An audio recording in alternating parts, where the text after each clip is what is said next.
Andrew Brandt of ESPN with Armen and Levack on 104.5 The Team. You've seen him all over the place, kind enough to spend a few minutes with us. Andrew, the Deflategate punishment for Tom Brady, 4 games, and for the Patriots, 2 draft picks and $1 million. Was that the right penalty by the NFL, Andrew? Well, in terms of getting it right, it's hard to know. There's no dartboard or tote board in Roger Goodell's office saying this much for deflated footballs and this much for the team, this much for the player. I'll say this, my reaction was I had an expectation level for Tom Brady for that. I'll explain why in a minute.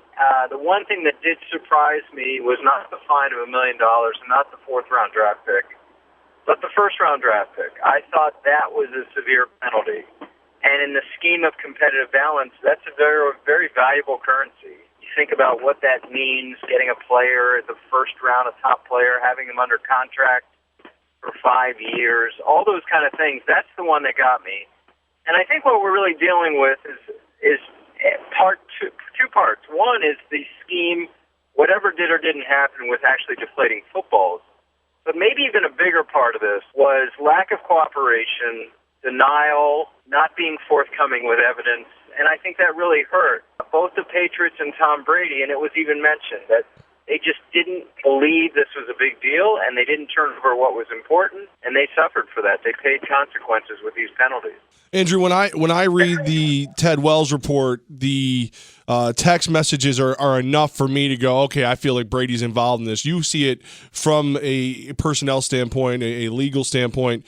Did the Wells report do enough for us to look at the Patriots and go, yeah, you totally deserve being punished? Yeah, I mean, I agree with you. And I've had to answer so many questions. I assume these thousands of emails and tweets I get are really from Patriot Nation, which is very strong out there. But I agree with you. I mean, listen, people talk about more likely than not as not being a good standard.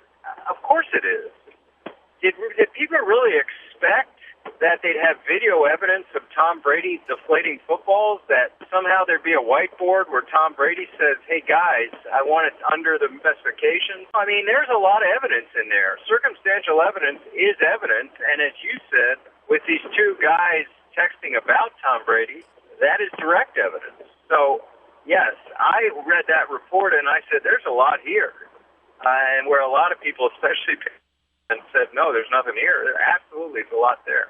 Andrew Brandt of ESPN with Armen and Levack on 104.5 The Team. He's all over Deflategate. Andrew, your reaction to Ted Wells coming public yesterday and defending his Wells report, did that surprise you that he felt like he needed to do that? Yeah, I mean, I'm on the way to ESPN studio now to do a show on that. I was surprised when I got the email this time yesterday that he's going to speak. And then when he spoke, it was interesting because he has not spoken, as you know, after the Wells report in Miami. He did one with Syracuse with Bernie Fine. He did one with the NBAPA. And he decided to speak. And I think what he did was refute a couple narratives out there, and I think he did it well. Number one, the narrative of people saying, well, I understand Tom Brady not giving up his phone to the NFL. I wouldn't trust them. Well, he was never asked to give up his phone. He was asked for Don Yee, the agent, to print out any relevant communications with those equipment guys. Number two, the narrative was they tried to interview the deflator, McNally, 5 times. Well, no. They tried to interview him 2 times. And the Patriots blocked the second time. The other 3 times were with the NFL security, not with the Wells team. I think he did a really good job defending the narratives there. And he did, he created new narratives that I think are harmful to the Patriots and Brady. Is it just me, or does super agent Don Yee just look like a blowhard in all of this? Well, full disclosure, I know Don well. I've negotiated many contracts with him. I don't have anything negative to say about Don. He's doing his job, and his job is really to do whatever he can do to minimize impact for Tom Brady. And I disagree with some of his comments, and I think they were exposed yesterday. Okay, I guess that's probably a fair thing. I mean, I guess the New Yorker in me was just coming out. I apologize for that.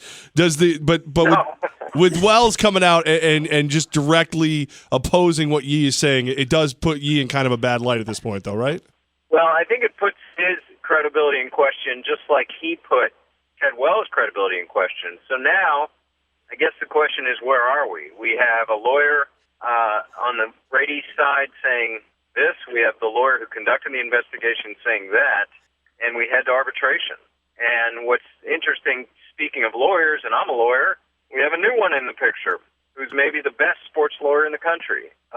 Jeffrey Kessler, who's represented Adrian Peterson, Ray Rice, all these great cases. He is now on the team, and I would think he's probably telling Don Yee, okay, I got this. And we will wait for an arbitration or hearing date probably in the next few weeks. And as we wait for the arbitration hearing date and the appeal process to play itself out, Andrew Brandt of ESPN on the phone with us now on his way to Bristol as we speak with Armen and Levack on 104.5 The Team. Andrew, what is your educated guess on how this appeal process will play out for Tom Brady? Well, I think it'll play out where depends a lot on who the hearing officer is. I'm assuming they're going to really vehemently ask for an independent arbitrator, and Goodell's going to deny that request because he has the power to do that.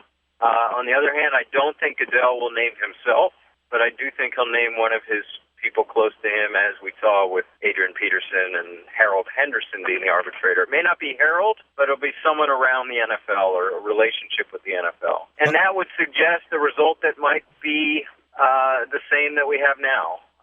That would suggest that Tom Brady would fight an uphill battle. Then we look for the case being taken to real court.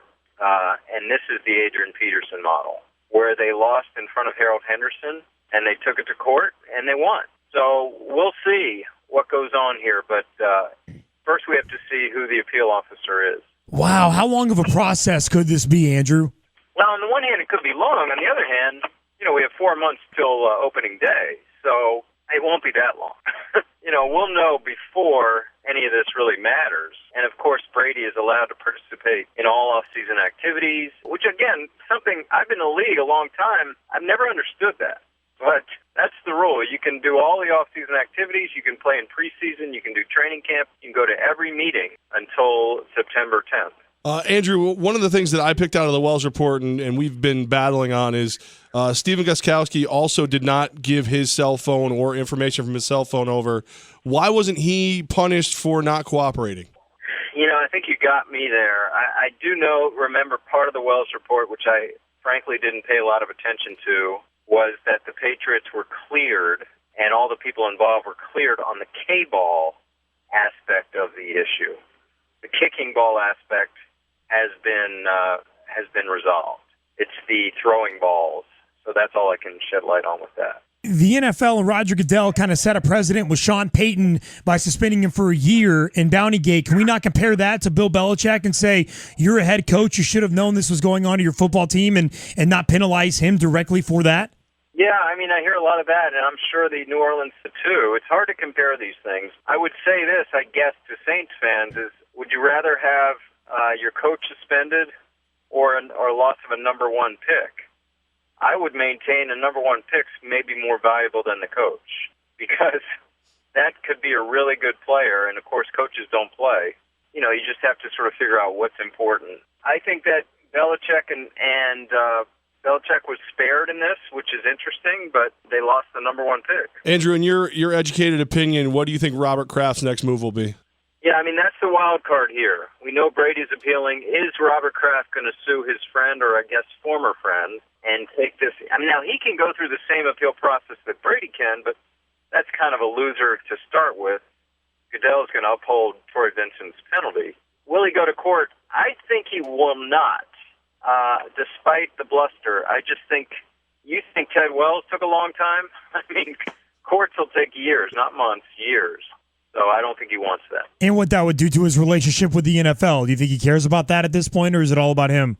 Well, the one thing, everything I've seen at the NFL is a lot of politics. So, just like Tom Benson, Jerry Jones, and Dan Snyder when they got the cap penalties, I think they kind of put it in their pocket and they say, okay, we'll try to get a chip along the way next time, and we'll take this and have our hat between our hands. I just think that's what's going to happen here. Andrew Brandt of ESPN, he's on his way to Bristol. Watch him today on Outside the Lines, at AD Brandt on Twitter, always all over it. Andrew, thank you so much for your time today. We really appreciate it. Yeah, you got it, guys. Take care.